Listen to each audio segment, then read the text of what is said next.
In this tutorial, I want to show you the quickest and easiest way that you can find, edit, and resolve comments in Microsoft Excel. So let's just say someone sends you a document and they're like, hey, added comments, and you need to see what the comments are so you can address them. To do that, go to the Review tab, like so.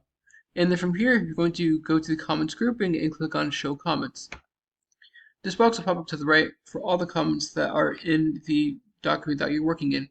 If there are a bunch of them, you can filter them by clicking the filter icon right here to filter only the ones that mentions you, the active only, or the resolved only.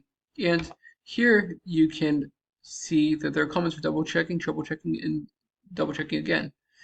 You can see which cell it's in by clicking on C17, and you can reply to the comment by typing something.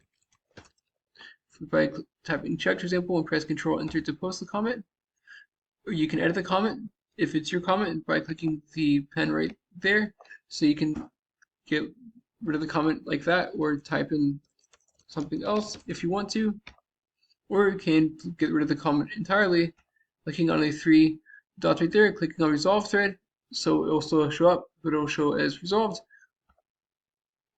So you can see resolved, but it still shows up. Or you can delete it by clicking on the delete thread, like so. If you want to go to the comment to see what exactly it's referring to, you can just double click on the comment. It will take you to where the comment's at. So you can see this comment's in F35. I double clicked on that, it went to F35. This comment right here is in C17. I can double click on that, and then it'll take me to C17. Also toggle between the comments too by clicking on previous comment and next comment as well, and delete comment at the top, like so. One thing to know is that comments, like you see here, are a bit different than notes, which some people will prefer for some reason, but that's it. I hope you found this to be helpful. If you did, like, subscribe, comment. Thank you for watching. Have a great day.